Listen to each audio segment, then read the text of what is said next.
Bismillahirrahmanirrahim. Assalamualaikum warahmatullahi wabarakatuh ya. Ketemu lagi kita. Pertemuan kali ini kita akan bahas tentang anggaran, pendapatan, dan belanja daerah.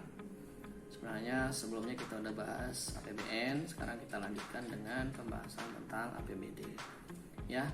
Nah, APBN dengan APBD itu bedanya ya, kalau APBN untuk pemerintah pusat ya, kalau APBD ya untuk pemerintah daerah ya, atau itu pemerintah daerah kabupaten atau provinsi ya. Kemudian, nah Pak, pengertiannya apa sih sebenarnya ya?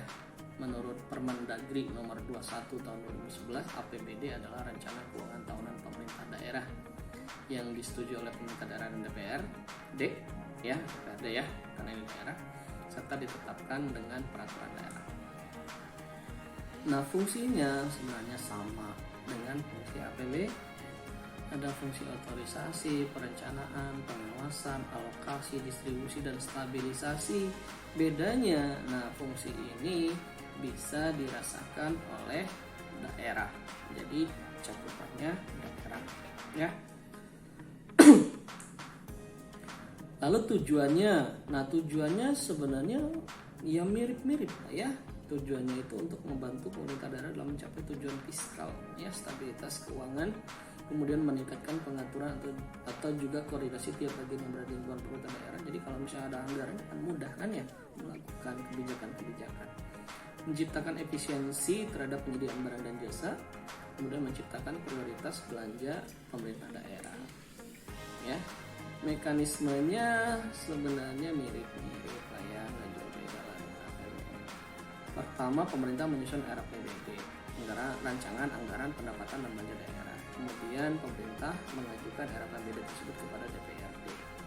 Jika DPRD memutuskan, maka akan menjadi APBD. Sama kan dengan APBN ya? Iya. Kemudian APBD ditetapkan dengan perda paling lambat 1 bulan setelah APBN disahkan. Nah, bisa berubah ya, paling lambat 3 bulan sebelum berakhirnya anggaran.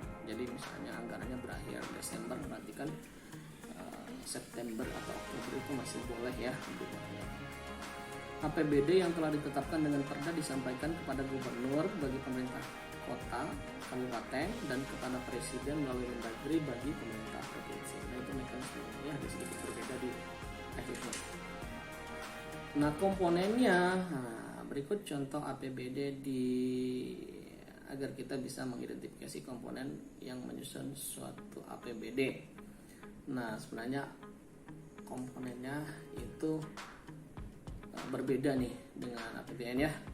Kalau APBN itu kebanyakan dari pajak, tapi kalau ini kebanyakan dari pendapatan asli daerah, termasuk sebenarnya pajak daerah ya. Ada PBB, pajak cukai, pajak penghasilan, retribusi, kemudian hasil pengelolaan keuangan daerah, pendapatan asli daerah, termasuk dana perimbangan yang sumbernya dari pemerintah pusat, yang tadinya belanja bagi pemerintah pusat kemudian masuk ke pemerintah daerah.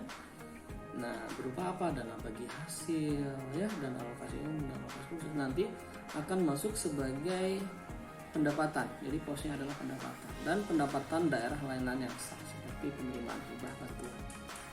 Belanjanya nah lebih kurang sama. Ada belanja pegawai, belanja bunga, belanja subsidi, belanja hibah, bantuan sosial ya.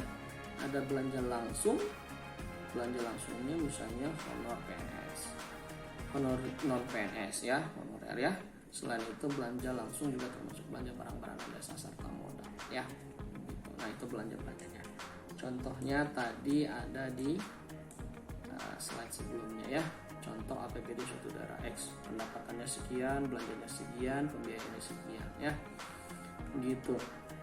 Nah, lalu pengaruhnya terhadap perekonomian apa? Pengaruh APBD terhadap perekonomian yang pertama adalah mengenai dampak dari penggunaan APBD mempengaruhi perekonomian dan kesejahteraan yang di daerah. Jadi kesejahteraan masyarakat yang ada di daerah itu akan meningkat kalau misalnya APBD ini dilakukan sesuai dengan semestinya ya.